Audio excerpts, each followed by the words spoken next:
예수님이 로마 군병들에 의해서 십자가형을 당하시고 그 십자가 위에서 다 이루었다고 선포하신 걸로 오늘 본문 말씀이 이어집니다. 여기서 16절에 나온 그들은 누구라고 그랬어요? 대제사장 무리들. 근데 17절에 나오는 그들은 그 대제사장 무리가 아니라 누구예요? 로마 군인들. 그걸 어떻게 알 수 있냐면 23절에 뭐라고 나오냐면 뭐라고요? 군인들이 예수를 십자가에 못 박고 그의 옷을 취하여 라고 해요. 십자가에 못 박은 사람은 누구라고요?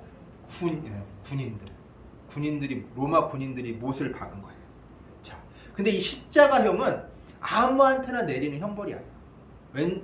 왜냐하면 이 십자가에 딱 못 박는다고 사람이 금방 죽는 게 아니에요.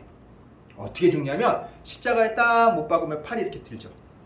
그러면 심장에서 피가 온몸을 돌잖아요. 온몸을 도는데 심장에서 피를 도는데 이 팔이 이렇게 쭉 뻗고 있으면 어떻게 되냐면 피가 돌기가 힘들어. 그럼 어떻게 돼? 심장이 힘이 드는 거야. 처음에는 좀 힘이 있으니까 시간이 지나면 지날수록 어떻게 돼요? 심장이 피를 보내기가 힘들어져. 그래서 어떻게 죽냐면 심장이 지쳐서 죽는 거야. 그러면은 얼마나 괴롭겠어. 이 심장 갑자기 아파본 친구 있어요? 어? 아파보신 분 있어요? 네, 있으시죠? 어때요? 심장이 아플 때 기분이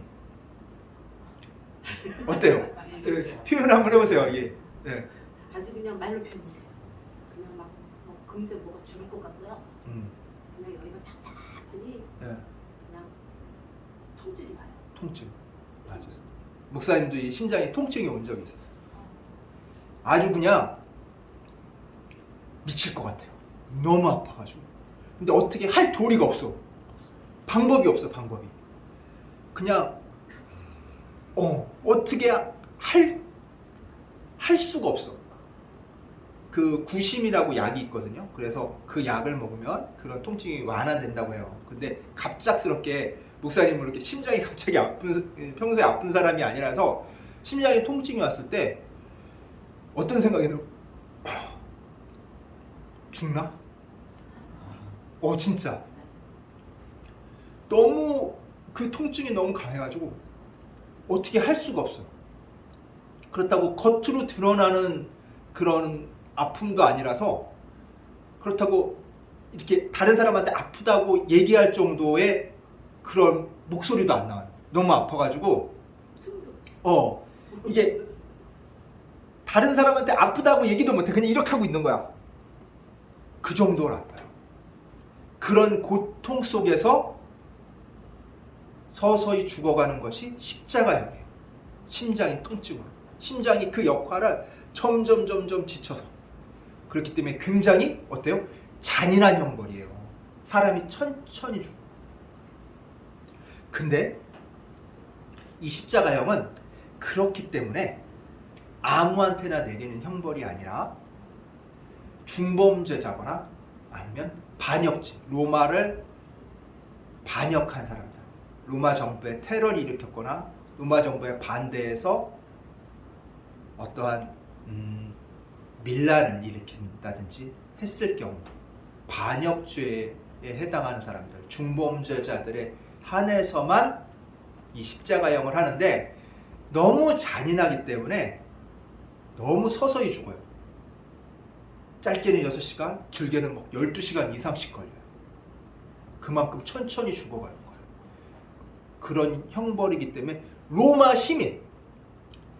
시민권을 가진 사람들에게는 십자가형을 하지 않아요. 왜?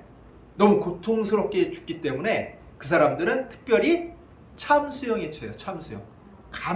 그냥 눈 껌뻑이면 탁 목 잘라서 죽는.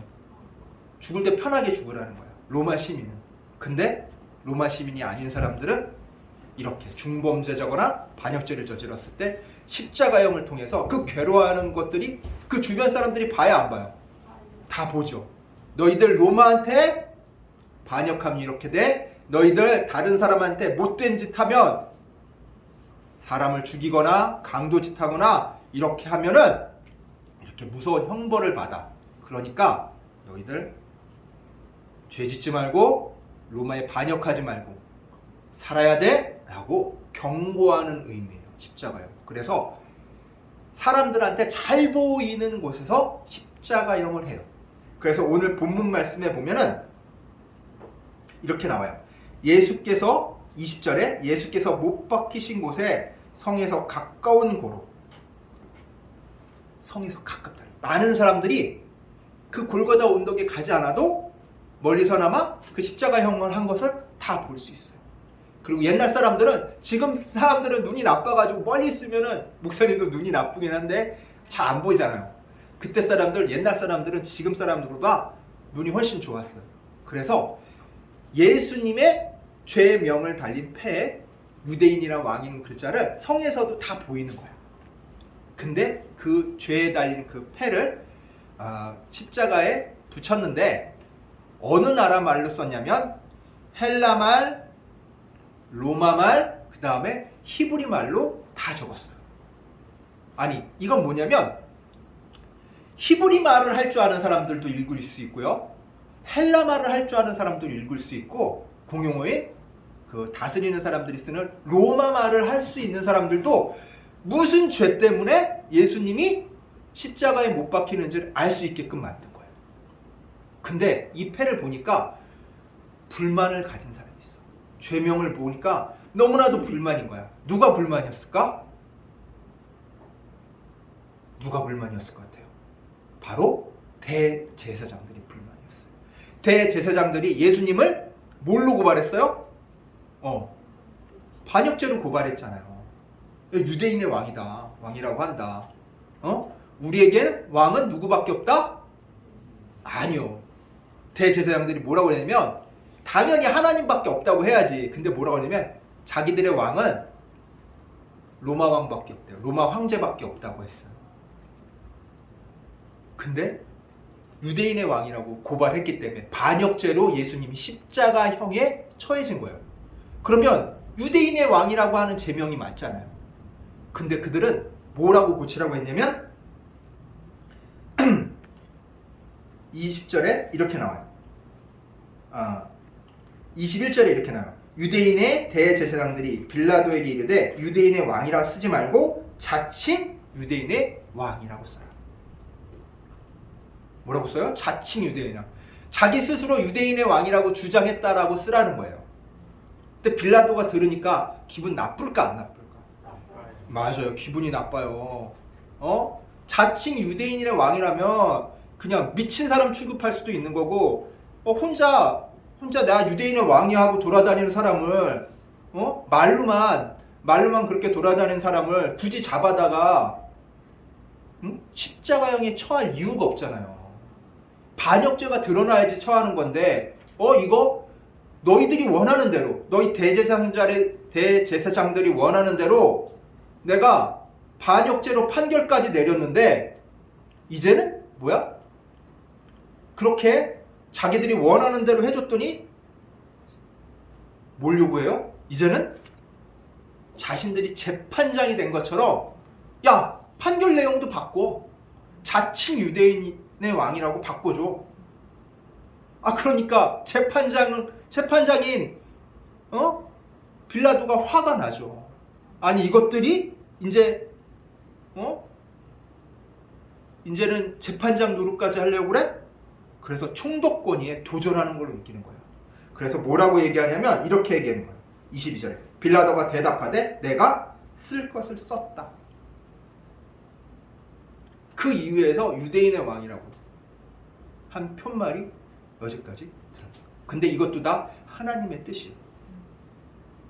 예수님은 유대인의 왕일 뿐만 아니라 이 세상의 왕이시잖아요. 하늘나라의 임금님이시죠. 근데 그 임금을 어떻게 했어요? 자신들의 유익을 위해서 십자가에 못 박은 거예요. 근데 이것도 다 하나님의 계획 안에 있다는 거예요.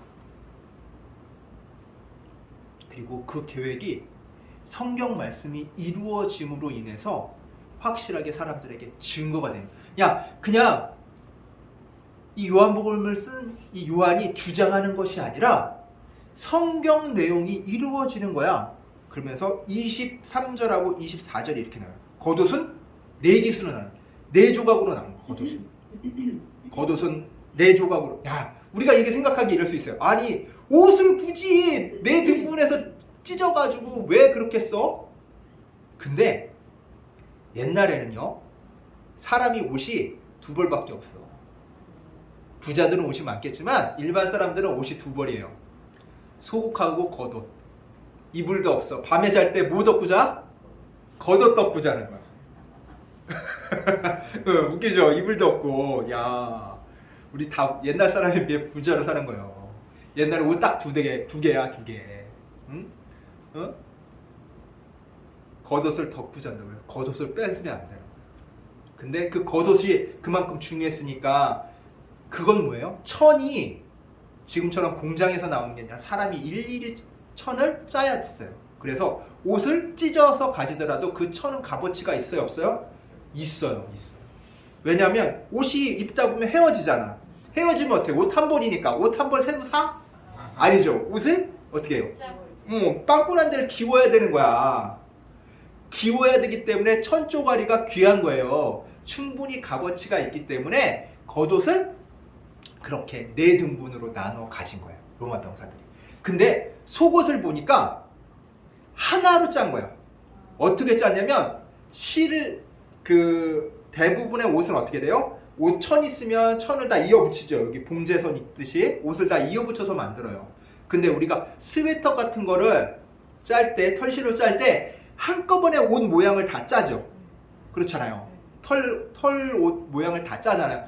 그렇게 속옷을 짠 거예요.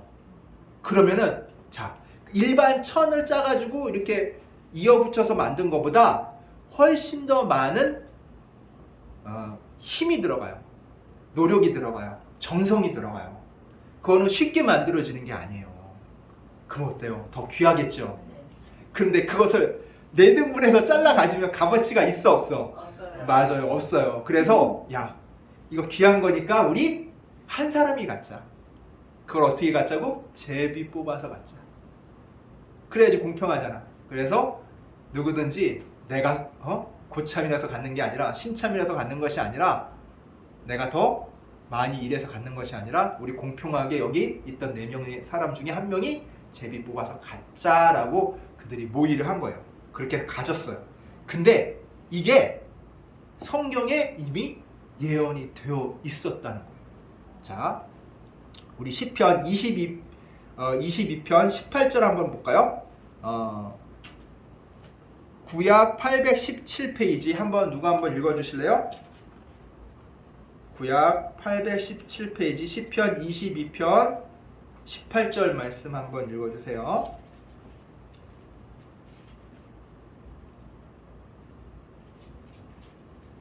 내 겉옷을 나누며 내 겉옷을 나누며 속옷을 제비 뽑나이다. 아멘. 어때요? 놀랍죠? 아니, 이게 그 옛날 구역에서 쓰여졌던 말씀이 이루어졌어요. 야, 놀라운 일이죠. 이렇게 하나님의 말씀이, 성경에서 하신 하나님 말씀이 이루어졌다는 것은 예수님을 통한 우리에 대한 계획이 옛부터 있었다는 거예요. 그 증거가 드러난 거예요. 그래서 이렇게 증거가 드러났는데 예수님 곁에 남아있던 사람이 성경에 또 나와요. 25절에 보면 그의 어머니와 이모와 글로바의 아내 마리아와 막달라 마리아가 섰는지라, 이렇게 돼 있어요. 근데 다른 성경에는 마가복음 15장 40절에서 41절 말씀에 보면은 거기에 있는 사람이 작은 야고보, 막달라 마리아, 요새 어머니 마리아, 살로메, 그리고 그 밖에 예수님을 따르던 많은 여인들이라고 나와요. 근데 여기에 공통적인 사람은 막달라 마리아밖에 없어. 막달라 마리아는 어떤 여인이냐면 7 귀신은 들렸다. 그러니까 심하게 고통받던 여자인데 예수님을 통해서 구원받은 사람이에요. 그래서 어떻게 해요? 자기가 전에도 목사님이 얘기했다시피 자기가 예전에 살던 삶과 예수님을 주님을 만나고 난 다음에 삶이 완연하게 달라진 사람. 예수님의 만나기 전 삶으로 돌아갈 수 없는 사람이기 때문에 두렵지 않은 거예요. 예수님을 따르는 거. 그 증거가 막달라 마리아예요. 한 명의 또 증인이 이렇게 있죠. 자, 그래서 지금 보면은 이 얘기가 25절에서 27절 내는 나오는 얘기가 보면은 예수님이 자기 어머니를 자기 동생들한테 맡기지 않아요. 유언을 하는데 자기 동생들한테 맡기지 않고 누구에게 맡기냐면 요한에게 맡겨요. 요한에게 맡겨요. 이 요한복음을 쓴 제자 요한한테 맡겨요. 그러면서 뭐라고 하냐면 26절에 여자야 보소서 아들이니이다. 엄마한테 먼저 얘기해요. 자, 이 요한이 당신 이제부터 아들입니다. 제가 당신의 아들인 것처럼 이 나의 제자 요한이 당신의 아들입니다. 그리고 27절에 뭐라고 얘기하면 그 제자에게 이르시되 보라 내 어머니라. 그 제자에게도 이제 서로 네 스승의 어머니가 아니라 누구예요? 너의 어머니라고 해요. 그러면서 뭐라고 하냐면 그때부터 그 제자가 자기 집에 모시니라라고 모시는 거예요. 자기 부모님처럼 모시는 거예요. 그럼 우리가 이렇게 생각할 수 있어요. 아니 예수님은 형제가 없었나? 여자 형제들만 있었나? 근데 예수님의 남자 형제도 있었어요. 대표적인 사람이 야고보예요. 야고보서를 쓴 성경에 나온 야고보서를 쓴 사람이 예수님의 형제 야고보예요. 그럼에도 불구하고 예수님께서 자기 제자에게 맡겼다는 것은 뭐예요? 우리가 무엇을 맡길 때, 중요한 것을 맡길 때 어떤 사람한테 맡겨요? 그렇죠. 중요한 것을 맡길 때는 믿을 만한 사람한테 맡기는 거예요. 그리고 그 일을 가장 잘 감당할 사람한테 맡기는 거예요. 그것이 왜 요한복음에 나왔냐면 우리는 이렇게 바라볼 수 있어요.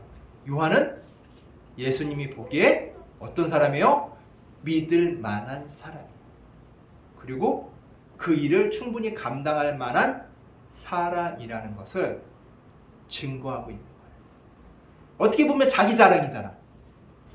자기 자랑인데 왜 써놨냐? 야, 요한 이거 자랑쟁이네? 은근히 자랑하네? 그게 아니에요. 뭐예요? 이 말씀, 요한복음의 말씀이 그만큼 권위가 있다는 것을 얘기하는 거예요. 예수님이 믿을 만한 사람이, 그것을 감당할 만한 능력이 있는 사람이 이 요한복음을 썼다는 것을 증거하는 증거 자료인 거예요. 우리가 볼 때 어떤 것은 자랑해야 돼요. 그냥 겸손하게 있는 것, 내가 아무 말 안 하고 가만히 있는 것이 나은 게 아니에요. 그 일을 이룸에 있어서 내 자랑이 필요하다면 자랑해야 돼요. 그 자랑 안 하고 그냥 다 우리나라 사람들 겸손하게 저 못해요 뭐 하면서 나중에 다 할 줄 알잖아. 근데 그럴 필요가 없는 거예요. 할 수 있는 일이면 어떻게 해요? 빼지 말고 감당할 수 있으면 하겠다고 나설 수 있어야 돼요. 제가 해볼게요. 못한다고 하지 말고. 자, 어떻게 해야 된다고? 못한다고 하지 말고 할 수 있다고 뭐 해야 된다고? 자랑해야 된다. 내가 할 수 있으면 할 수 있다고 하는 거예요. 나 이거 못하겠는데. 에이, 뭐 나보다 더 잘하는 사람이 있겠지. 이게 아니라 자신감 있게 내가 할 수 있는 일은 내어놓을 수 있어야 돼요. 할 수 있어야 돼요. 이게 성경에서 흐르는 우리가 가져야 될 뭐예요? 자긍심이라는 거예요. 하나님께서는 우리에게 일을 맡겨주실 때 충분히 감당할 만한 능력을 허락하세요. 근데 지금 당장 보이는 나의 모습으로 두려워할 필요가 없어요. 아유, 안 되겠는데? 못하겠는데? 이게 아니에요. 하나님께서는 충분히 감당할 수 있을 정도의 자신감을 갖게끔 오늘 이 본문의 요한처럼 너 할 수 있어? 너 해봐도 돼? 충분히 그 일의 능력이 되는 사람임을 증거해 주시는 증명을 보여주세요. 하나님은 그냥 아무것도 아닌데 갑자기 시키는 것이 아니라 너가 할 수 있는 능력이 됨을 이미 은연중에 알려주시고 내가 부지중에 몰랐을 수도 있지만 이미 그 수준에 닿을 수 있게끔 만들어 주신 다음에 그 일에 사용하세요.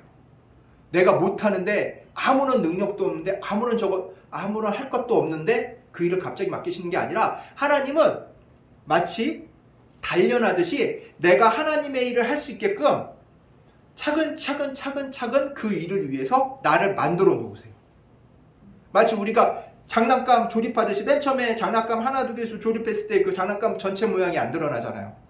그 장난감 조립하면서 점점 해서 나중에 그 장난감 모양이 딱 드러났듯이 우리도 하나님께서 그 능력을 발휘할 수 있도록 하나하나 나를 변화시키고 만드시고 갖춰 놓으신 거예요. 그리고 하나님이 쓰실 그 일에 딱 쓰게끔 나를 만들어 놓으신 다음에 그 일에 부르세요. 갑자기 나를 그 일에 너 이거 해! 라고 던져 놓으시는 게 아니라 너 이거 할래? 물으세요. 이거 해야 되지 않겠니? 그러면 그때 어떻게 해야 돼요? 네, 하겠습니다. 내가 볼 땐 내가 그 능력이 안 되는 것 같지만 하나님이 그것을 시키셨을 때는 나는 어때요? 하나님께서 그 능력을 이미 허락하신 거예요. 하면 돼요. 하면 하나님께서 내가 부족하다고 느끼는 점들, 안 된다고 했던 점들을 기가 막히게 다 나도 모르게 그 일이 되게끔 만들어주세요. 내가 걱정하고 안 될 텐데 했던 부분들은 어때요? 내가 이 걱정을 왜 했지? 할 정도로 아무런 어려움 없이 하게끔 만드세요. 근데 내가 자신했던 부분, 이 정도는 내가 내 능력으로 할 수 있어 했던 부분에서 어떻게 하냐면 막히게 하세요. 내가 내 능력으로 감당해내려고 했던 부분들은 막히게 하시고 내 능력으로는 전혀 감당할 수 없다고 생각했던 부분들은 오히려 충분히 감당하게 만드세요. 그게 하나님이세요. 왜? 내 능력으로 감당할 수 없는 일이라고 생각했던 거는 누구한테 전적으로 의지해요? 하나님께 의지해요. 근데 내 능력으로 할 수 있다고 했던 부분들은 어때요? 하나님한테 의지해요? 안 해요. 그렇기 때문에 그래요. 내 능력으로 할 수 있으니까. 그래? 이건 네 능력으로 하는 일이 아닌데 나의 하나님의 일이면 하나님의 능력으로 이루어지는 거예요. 내 능력으로 하나님의 일을 하는 것이 아니라 하나님의 능력으로 하나님의 일을 하는 거예요. 그 하나님의 능력이 누구한테 임해서? 나에게 임해서. 우린 그걸 알아야 돼요. 근데 하나님의 일을 이루는데 내 능력으로 이루겠다는 것은 하나님이 보시기에는 뭐냐면 교만이에요. 교만을 하기 때문에 그 일이 이루어지지 않는 거예요. 충분히 할 수 있을 거라고 보던 일이 다 엎으려 놓으시는 거예요. 왜? 하나님은 교만한 자를 좋아하지 않으세요. 왜? 하나님의 일로 이루어져야 되는 것들은 하나님의 능력으로 이루어져야 되는 것들은 하나님의 일이기 때문에 하나님의 일인데 사람의 능력으로 이루어지잖아요. 사람이 어떤 생각을 가질까요? 내가 하나님보다 하나님을 더 잘 알고 하나님을 더 잘 위해 드릴 수 있어. 내가 하나님 좋아하시는 거 내가 하나님보다 더 잘 알걸? 그럼 그게 뭐예요? 자기가 뭐 되는 거야? 하나님 되는 거야. 하나님의 일을 자기 능력으로 할 때는 자기도 모르게 교만이 들어와서 자기가 하나님 돼요. 그렇기 때문에 하나님은 그 일들을 다 어떻게 하신다고요? 다 못하게 무로 만들어 버리신 거예요. 근데 그게 된다? 그럼 그 사람은 하나님의 일을 하는 게 아니야. 말로는 하나님의 일을 한다고 그러는데 자기 일을 하는 거예요. 그러니까 되는 거예요. 진짜 하나님의 일은 하나님 능력이 아니면 되지 않아. 내 능력으로 그것을 한다고 했을 때 망쳐져야 하나님의 일이에요.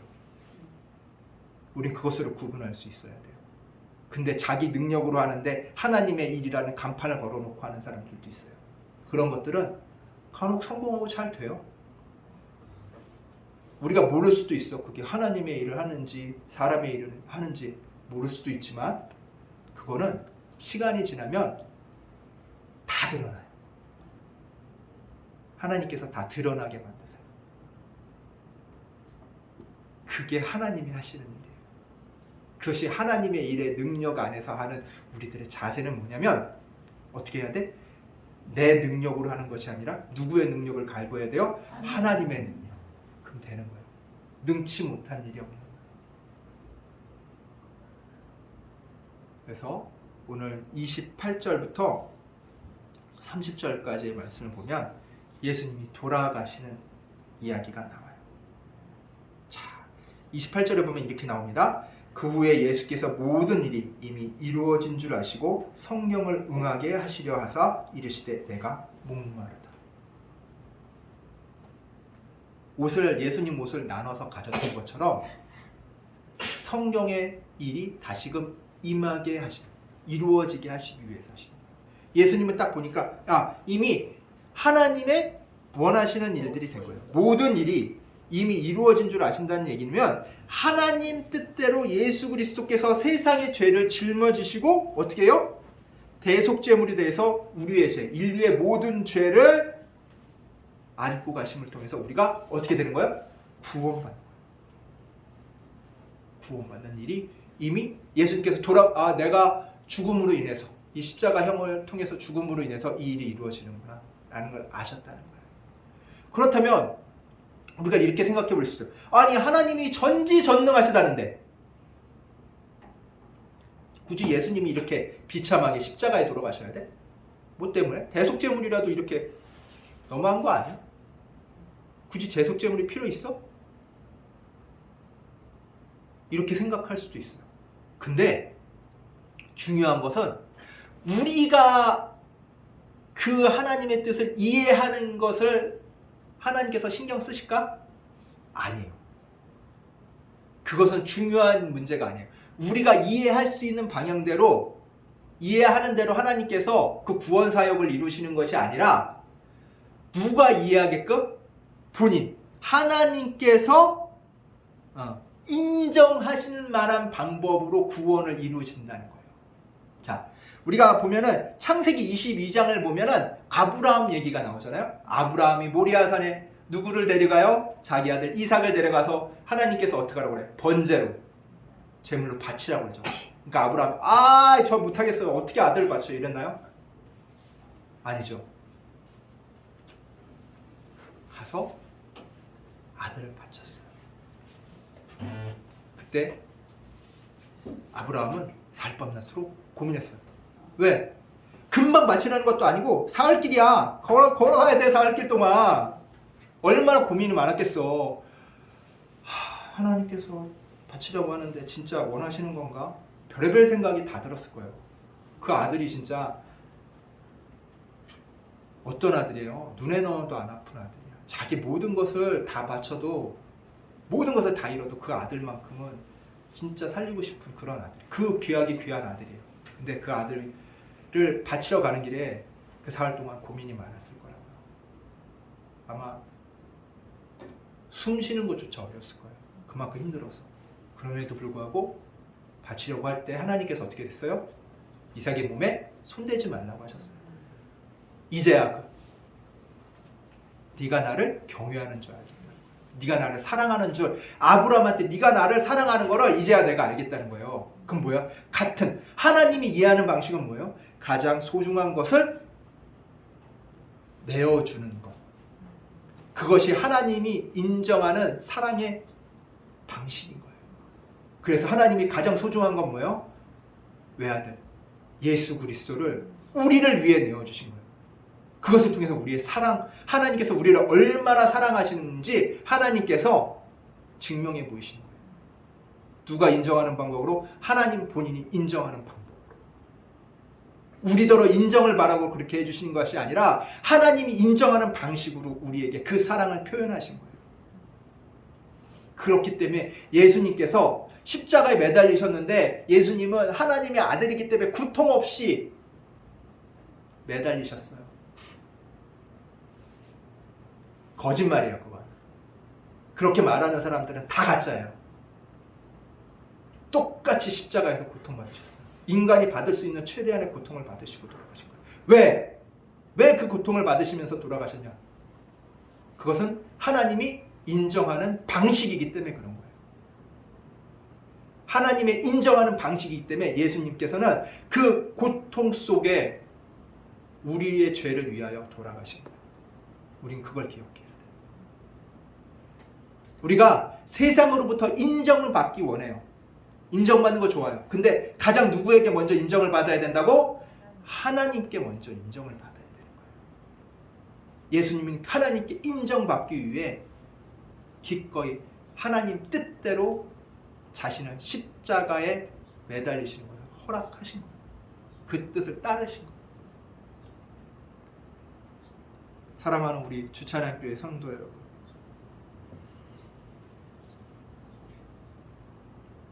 예수님이 자신의 뜻을 누구에게 겹쳤어요? 하나님께 겹쳤듯이 우리의 뜻도 하나님께 겹쳐야 돼요. 그리고 이렇게 하신 이유, 예수님께서 유언 남기신 게 마지막 유언이 뭔지 알아요? 다 이루었다. 그 전에 뭐라고 하셨냐면 내가 목마르다 이 얘기를 하신 이유도 뭐예요? 성경에서 이미 예언되어진 말씀을 이루기 위해서요. 그래서 시편 69편 21절에 이렇게 나와요. 그들이 쓸개를 나의 음식으로 주며 목마를 때에 초를 마시게 하였어. 초는 뭐냐면 식초예요. 식초. 신 것을 마시게 했다는 거예요. 그래서 쓸개라는 것은 뭐 독이라든지 쓴 것을 얘기해요. 쓴 것을 나한테 음식물로 주고, 쓴 거 음식물로 주면 먹을 수 있어요, 없어요? 먹기 힘들죠. 응? 그리고 뭘 줘요? 목마를 때는 식초를 줬다니까 식초 먹기 좋아요? 아니죠. 식초 먹기 좋지 않아요. 그러면은 분명히 예수님께서는 신 걸 드셔야 돼. 그게 그래서 거기 나와요. 거기에 신 포도주가 가득 담긴 그릇이 있는지라 사람들이 신 포도주를 적신 해면을 우슬초에 매어 예수님 입에 대니. 예수님이 드셨어 안 드셨어? 드신 거예요. 여기서 말하는 신 포도주는 뭐냐면 로마의 군인들이 행군 같은 걸 하잖아요. 일을 하잖아요. 그 목이 말라요, 안 불라요? 마르죠. 그럼 우리 목 마르면 물 대신 많이 마시는 거 뭐야? 포카리 스웨트 같은 거 많이 마시잖아요. 금방 이게 갈증 해소된다고 포카리 스웨트 같은 거 마시잖아요. 그거랑 마찬가지로 일반 물보다 갈증 해소에 좋은 게 신성분이 들어있는 거예요.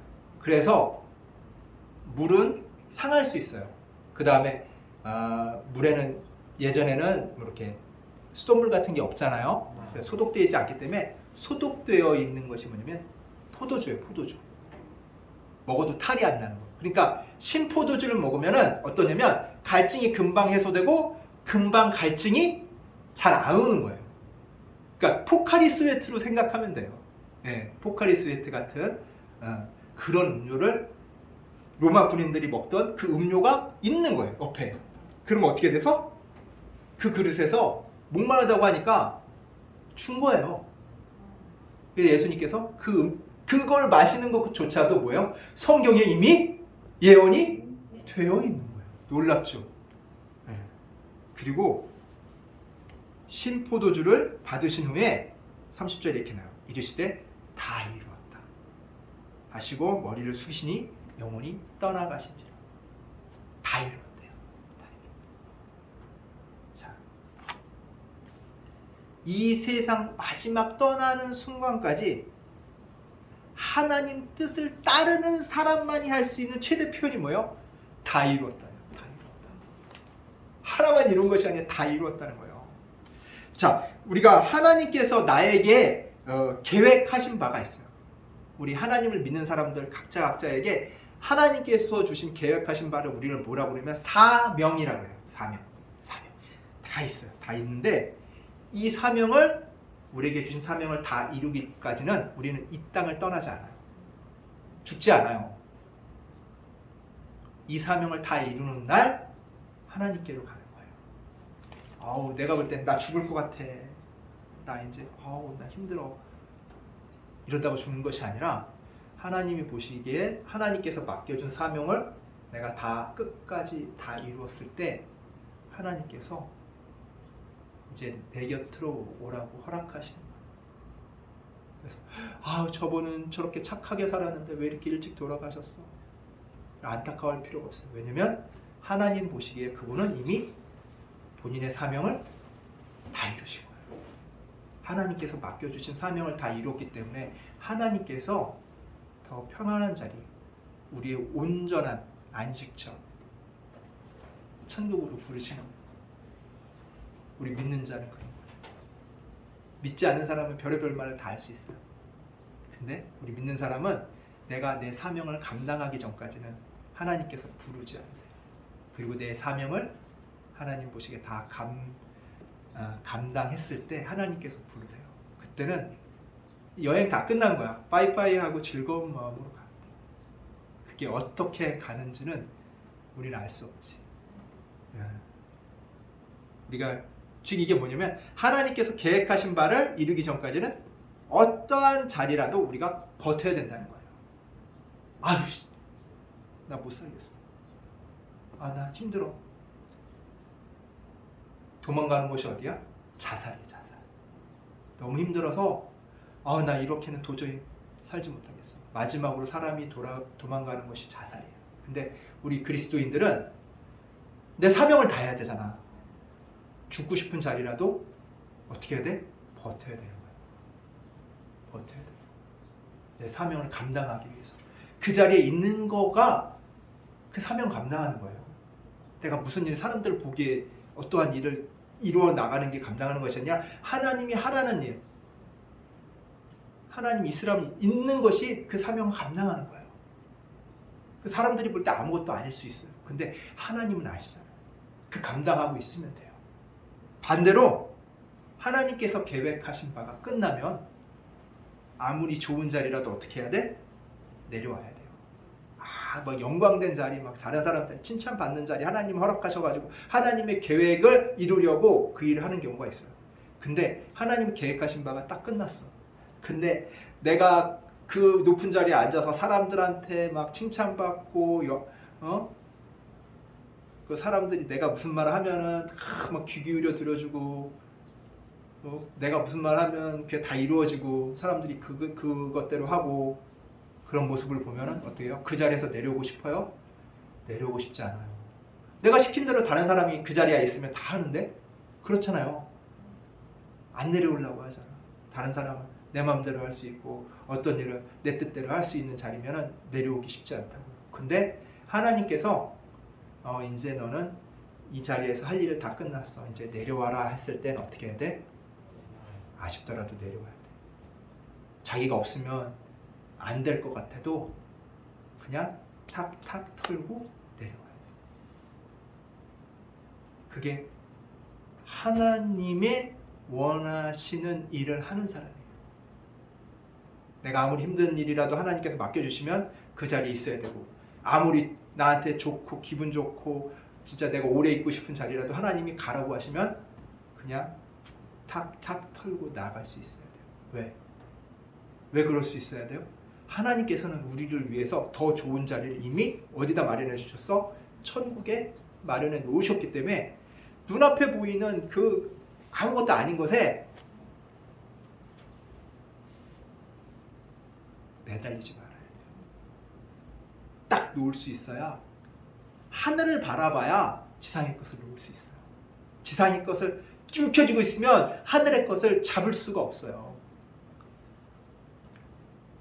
자, 개인의 영단 잘 내는 거, 집단의 영단. 내가 있어야지 우리 집단이 잘 되고, 당신이 있어야지 우리가 아직 잘 됩니다. 아직은 때가 아닙니다. 이런 거 보지 말고 뭐 해야 돼요? 누구 뜻을 살펴야 돼? 하나님 뜻을 살펴야 돼. 하나님 뜻을. 그러면 하나님 뜻을 살펴야 되려면 우리가 어떻게 해야 될까요? 자, 기도와 말씀으로 소통을 해야 돼요. 기도와 말씀. 중요한 게 기도와 말씀이에요. 자, 기도를 통해 우리가 받은 말씀이 있어. 내 소명이 있어. 기도를 통해서 받은 소명이 있어. 근데 이게 내 내면 안에서 들려오는 소리인지 진짜 하나님께서 나에게 말씀해 주신 건지 우리가 구분해야 될 필요가 있어요. 그럼 그 구분을 어떻게 하냐? 나의 욕심이나 명예, 신념에 의한 것이 아니었나를 살펴보기 위해서는 성경 말씀을 통해 검증을 하는 거예요. 그 성경, 내가 아는 성경 말씀을 다 대입해 보면은 만약 100개다. 100개 중에 99개는 딱 맞아. 근데 한 개가 안 맞아. 한 개가 하나님 이 말씀이랑 하나님께서 내 기도를 통해 주신 말씀이랑 안 맞아. 그럼 하나님의 말씀일까요? 아니요. 맞아요. 99개가 맞더라도 한 개가 안 맞으면 하나님의 말씀이 아니에요. 그러면 다시 기도해서 받아야 돼요. 반대로 내가 성경 말씀을 딱 읽다가 이거 나에게 주신 하나님 말씀인 것 같은데? 그럼 어떻게 해야 돼요? 기도해야 돼요. 반대로 기도해야 돼요. 진짜 나한테 주신 하나님의 말씀인지를 기도해야 돼요. 그러면서 상호 보완적으로 정말 하나님의 뜻을 살펴나가야 돼요. 근데 한쪽에만 치우치면 어떻게 돼요? 누가 장난쳐요? 사탄이 장난쳐요. 사탄은 하나님 말씀으로도 장난치고요.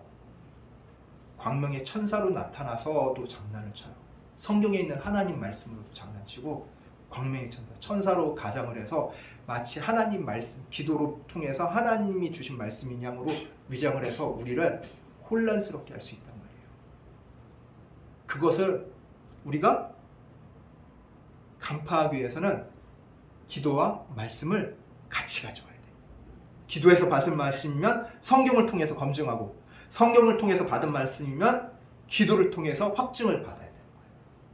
그래서 늘 하나님의 뜻이 무엇인지 나에게 주신 사명이 무엇인지 그 사명을 가지고 이 땅을 살아나가는 우리 주찬양교회 성도님들 되시기를 간절히 축원합니다. 기도하겠습니다. 사랑과 은혜가 가득하신 하나님 아버지 감사합니다. 내가 마지막 날 세상을 떠날 때 예수님처럼 다 이루었다 이 말을 하고 떠나면 얼마나 감사할까요? 주님께서 우리에게 주신 그 사명을 끝까지 잘 감당할 수 있도록 주여 이끌어 주시옵소서. 주님께서 그 계획하신 바를 잘 이뤄나갈 수 있는 저희들 될 수 있도록 주여 이끌어 주시옵소서. 세상 것에 붙잡고 사는 삶이 아니라 하늘 것을 붙잡고 사는 삶을 통해 주님께서 계획하신 바를 잘 이루어 나가는 저희들 되게 하여 주시옵소서. 감사드리며 우리 주 예수 그리스도의 이름으로 기도드리옵나이다. 아멘.